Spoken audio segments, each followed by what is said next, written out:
you're all doing well. I'm back again with a revisit to the last video that I put up, which was that trad grip backbeat that I showed you a few weeks ago. Now, what we're going to do today utilizes the exact same technique, but in a very different context. And if you're not up to speed with this technique, have a look at a video I did back in the summer called the Lost Trad Grip. That will detail this. It'll give you the background into it and why I started doing it and what its purpose actually is. Because technique without an actual purpose in playing music on the drums, or indeed any instrument, is kind of worthless or pointless, really. Now, last time I was playing a backbeat with the trad grip and with 16th note ghost notes in between. What I'm going to do today is in more of a jazz context. I'm going to be doing 8th note triplets with accents. So I'll start that by just playing the quarter note in the left hand, all 4 beats in the bar. Remember that this relationship here between the middle and ring finger is the axis of the grip. It takes the stress away from the thumb index finger relationship, which is what all of you think of when you're playing trad grip. So we're adding this, as it were, additional fulcrum. That's really good because it gives the stick grip a lot of stability. It gives it far greater stability. There's a bit more of an explanation about this in a video that I released, I think, in 2018, which you can get from my website here. But for now, I'll be giving some detail on this today if you haven't seen any of the backstory around this. So let's start by, as I say, just playing quarter notes in the left hand at a medium tempo. 1, 2, 3, 4, 5. Now you'll notice that immediately I'm playing jazz rise cymbal in my right hand, which is fine because that's a context in which I'm going to be using this. But even more important than that is once you've got these very specific left hand or right hand techniques, for that matter, under your hands, don't practice them one hand at a time, because if you practice them one hand at a time, you'll only be able to play them one hand at a time. Okay, so let's have a look at that again. Just 4 quarters in the left hand, holding the stick primarily here, but also here. Note that the index finger is not really involved at the moment. It's just resting alongside the middle finger. You can touch the index finger on the knuckle with the thumb. That creates a lot of stability through the grip, kind of pulls the whole thing together, so to speak. And so let's just look at that one more time. And then we're going to see how we're going to get the middle triplet.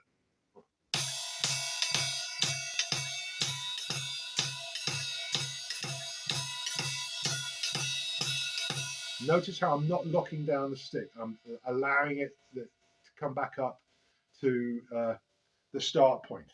You don't want any kind of stop-start stuff in this motion. You want it to be continuous flowing strokes. So I'm looking now for the middle triplet. How am I going to get the middle triplet? Well, I'll tell you. Because the index finger, as I said a moment ago, is not really doing anything, the index finger is perfect to give me the middle triplet. And part of that is because this part of the hand where I'm holding the stick, instead of the more commonplace this part of the hand works independently of the index finger. So, have a look at some musculoskeletal diagrams, and this is how your hands work. It's how we're built. So it means we can use the index finger perfectly independently to get the middle triplet. So let's do that now.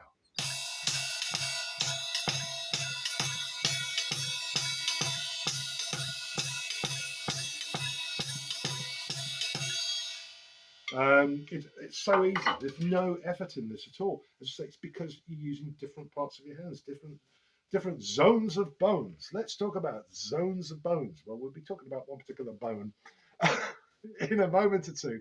But for now, let's look at how we're going to get our third triplet.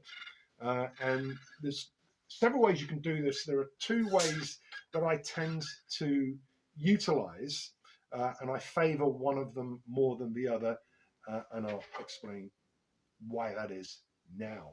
So the first thing, most obvious, is you take this index finger motion and just double it up, so you get a double stroke from there.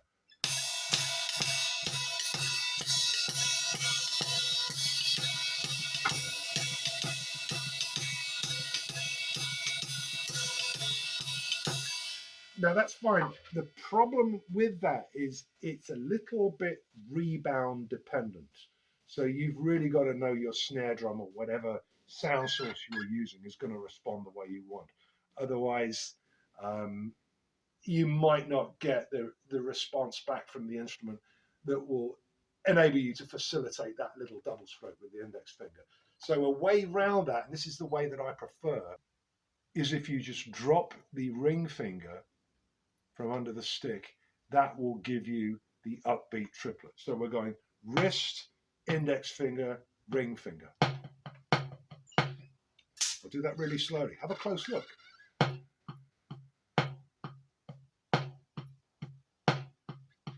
Let's put that all together.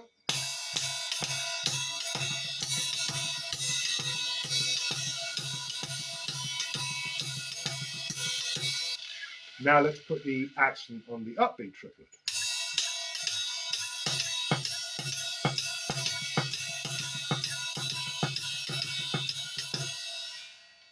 Now you notice I put a few extra notes in at the end of that so I could resolve the accent round to the downbeat and complete the phrase, just to make it have a sense of musical logic and resolution. Now, what if I wanted to play uh, longer runs between accents? And let's do a very simple example of that. Instead of accenting every third note, let's accent every sixth note. And you could just carry on the same way.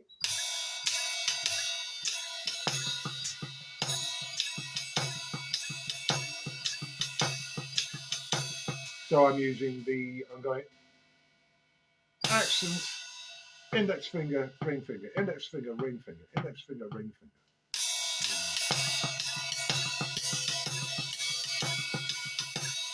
But another thing that you can do that will get the same result is if you tap the stick with this part of the thumb. See, the thumb's not playing that key role in the fulcrum that it normally does in most of your trad grip.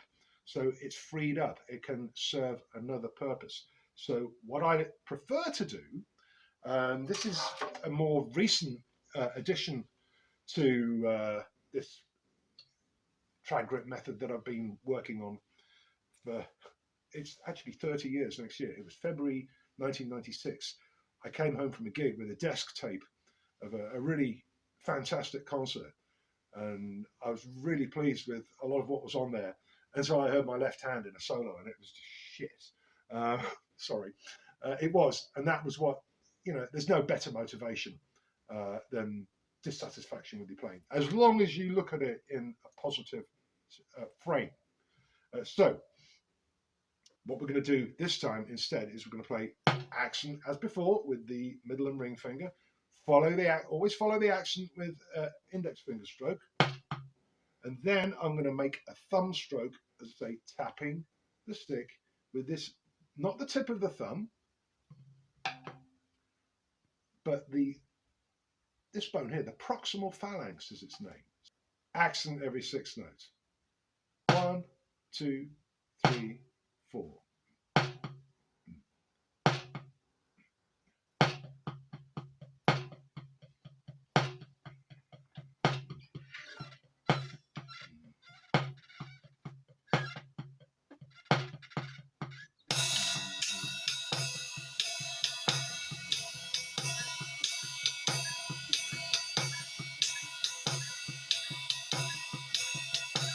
I don't know why, but I just prefer the feel of that thumb stroke rather than playing multiple, what I call the drop three, which is this one.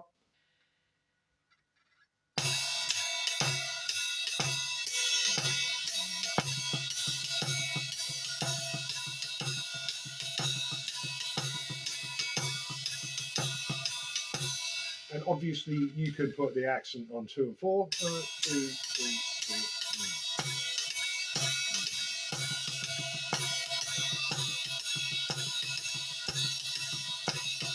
4. On the and of 2 or the and of 4.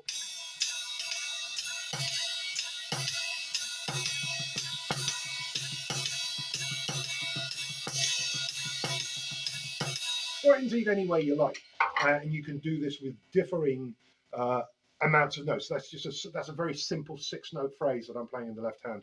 But you can start doing it with 5s and 7s, and there are other techniques that are specific to that that I'll be talking about with you in 2026. Because given that 2026 is the 30th anniversary of when I started messing around and working on this stuff, uh, my next major release, apart from these little bits of YouTube and Instagram and so on, my next major release is going to be a full knockdown, drag out, breakdown of not just the traditional left hand, but this grip as well, and the things that I've come up with for that have worked for me over the years, and I'm looking forward to sharing them with you in 2026. So I'll see you next time. Bye for now.